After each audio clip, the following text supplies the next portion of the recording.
Hello, welcome to the channel and thanks for watching. Now if you've been following along my YouTube recently or you follow me on Instagram or Facebook, links to all that down below, you'll know that I've been putting together a small 500 point guard army just as a bit of a fun side project. I'm using that project to try some different techniques or different styles that I don't ordinarily do. I normally paint quite grimdark, don't really go in for glowy plasma and object source lighting and all that kind of things, but I thought it'd be fun to do it on this project, and as this channel is about sharing my hobby journey, it's time to share it with you guys. I referenced it on my how to paint sentinels video last week. See there, the 3 glowy sentinels, so we'll get into it.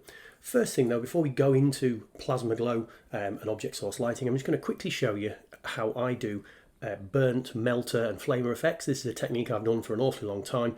Ever really since these Games Workshop shades came out, started experimenting. I've used a number of different colours over the years. These are the ones that I find work really well, and actually a lot of other people that paint and do quick, easy YouTube tutorials use these exact same, so it's obviously a popular method. Now I'm starting off with Druki Violet, and you're putting that on up to about 3/4, maybe to a little bit more than that of the whatever section you're painting. Now if you're using it on a gun, you start from the muzzle and work backwards. If you're doing here, like on the vents of a sentinel, where the smoke's going to go upwards, start from the top and kind of work down. So that's the first stage. It's important to note actually that prior to that first stage, I've already ink washed the entire models with sepia shade, something I do quite a lot. So you may want to do that if you want to knock the brass effect down a level. Now the next part, once the first wash has thoroughly dried, is working on a Drakenhof nightshade. And you want to take that and put that on up to about 50% of the end. Now you'll notice here on the Sentinel, you will see more direct lines when you're doing this on a bigger model. So it can be worth at the very end doing a full overwash of Nuln Oil on a bigger model. Wouldn't necessarily do that on the small end of the guns, because you can see here the blends work a bit nicer. Talking about Nuln Oil, that is step 3. So Nuln Oil on the very ends of the barrel and up to maybe 1/3 of the gun. You might want to go more. Now those percentages of or sections of the gun you want to cover really is personal taste, and it's worth experimenting. Can also be worth, like I'm doing here, doing a couple of layers of Nuln Oil at the end to really see that burnt effect. But that 3-stage method, really easy, super simple. Druki Violet, Drakenhof Nightshade, then Nuln Oil, working it from the end of the barrel backwards in as much of a percentage as you think is necessary, and really just play. So once they've all thoroughly dried, it's then time to start doing the plasma glows. Now, as it's not a technique I've done very often, I've base coated 3 spare models just with some lead belcher, which is what I base coat the models with, and I'm preparing all the plasma coils themselves with white, just to start that plasma effect off and it be a bit brighter. Now what I'm going to show you here is really, I've watched quite a few videos online, seen a few tutorials about how people do plasma effects, and I thought I'm going to condense that down to as fewer steps as possible. I've seen this technique done with up to 7 steps and fancy oils and that kind of thing. Not my type of painting technique, so I thought I'd try and condense it down to as few steps as possible. And I wanted to try a blue, a green and a red plasma. So the blue plasma you'll see there, first of all, is taking the light blue colour, putting that over the plasma coils, and then the next step is taking a dark blue colour and edge highlighting, like you can see here, just to hit the ridges on the plasma coil.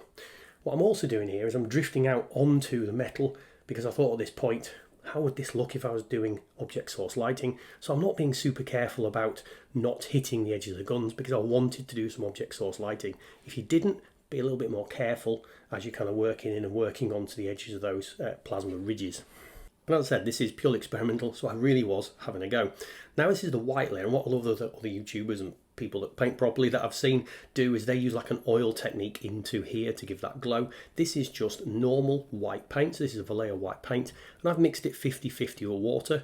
What I also have tried is mixing it with Vallejo thinner medium. What I would say is it goes on a bit easier with a thinner medium, but if you don't have a thinning medium, water works absolutely fine as well. Now I did put too much on this first one, you can see there, so just use the end of a brush to take it off. Now as this again is a bit of an experiment, I then messed about with object source lighting on here just to dry brush some of those blues on, but we'll touch on that properly later on. Now it's onto the red plasma glow. So you see there, I've taken a bright orange and a flat red colour, and we're following the exact same process we did with the blue plasma glow. And this obviously could be escalated and replicated into any colour you wanted. If you wanted pink plasma, you'd get a bright pink, and a slightly less bright pink. If you wanted, I don't know, yellow plasma, you could do the same. So really this works with any colour. This is just showing you my experiments. So bright orange, and then the same thing, the edge highlight of that red colour onto the orange ridges, so that it goes from bright to slightly darker. And again, I'm not bothering about keeping neat and not hitting the gun, because again, I'm experimenting with the OSL. Now, because this is OSL I don't normally do, I then thought at this point, I'm going to then do the dry brush for the OSL stage now before I do the whitewash stage, just to see, you know, what the difference it made, just as an experiment really. We'll touch about, again, OSL later. So this time again, taking that white mix, this is white paint with 50-50 to water or a thinner medium, and just putting that in. And you see the second time I did it, I did a much better job of getting that amount of white in, so it spreads up the coils. Now moving on to the green layer, I'm just going to be repeating myself here basically, but this is exactly the same process, and it is worth seeing as I've gone. I'm probably getting a little bit better at doing it as I'm going each stage. So the bright green paint on there, nice vibrant bright green, working it all into the coils and covering all that white. It doesn't actually matter if you miss a bit of that white as long as it's down the bottom, because we are going to do a white layer afterwards. Then quite a dark green onto the coils. Now this actually made me realise that the contrast between the two paints is what really matters. The camera's actually having a bit of difficulty picking up the vibrancy of this green because it's quite a bright colour, but I think it works quite well when you've got a really bright colour followed by a dark colour. And again, you can get fluorescent paints and those kind of things, and that's probably worth, you know, if you're really going to go for it, worth trying, taking a really vibrant fluorescent paint and then doing a dark kind of green, blue or whatever on top, and that would stand out even more. Then working on that white layer into the bottom of the plasma coils there. So that's the 3 different plasma colours done. Same technique on all of them, and definitely I would recommend experimenting. If you've got some spare weapons like I have here, if you've done enough kits, you're bound to have some spare, you know, plasma guns or whatever knocking around. Do what I've done, just drill a little hole in the bottom with a hand drill into the bottom of the gun there. I've mounted them onto toothpicks and used some blue tack to stand them up, and then just I'm experimenting and having a play. Definitely worth doing. Now when they've dried, here's the 3 different plasma effects: the blue, the red, the green. I actually like all 3. I think if I wasn't doing guard, I might be tempted to do the green glow, but I think a green glow on, you know, a green bodied trooper would look a bit odd. Red, I think, makes them look a bit evil, so I thought we'll go for the blue. Highlights the kind of, these are the good guys in my eyes in a way, because that blue plasma, you know, blue's for the good guys. As all ultramarine players will tell you. So it's really replicating now the exact steps I did before, but being a little bit more aware of, you know, where your brush is going, because you don't want to make mistakes at this point. So I've done that. We've done the dark blue, we've done then, the light blue, we've then done the dark blue, and then we've done the white layer to make the glow. Now it's about how I then do the object source lighting. Now I'm taking the exact same colours we've used before and starting off here with a really light dry brush. There is virtually no paint on this brush. I'll show you that a little bit closer later. I'll show you the wet palette, and then brushing it onto areas where that light may hit as it comes up from the gun. Now you can do this super excessive. I've seen some really vibrant OSL. Didn't want to quite go that far, but taking it and putting it into areas where I think that light may hit. I tried to avoid putting too much on the face because it just looked a bit weird having blue onto the skin, but again, personal choice. Going really soft, working on that dark blue on the sort of edge of the arm there, onto some of the strapping across the front of the gun. And then once you're happy with how much you've put on that darker blue, then moving to the light blue and doing that same brush kind of technique all over.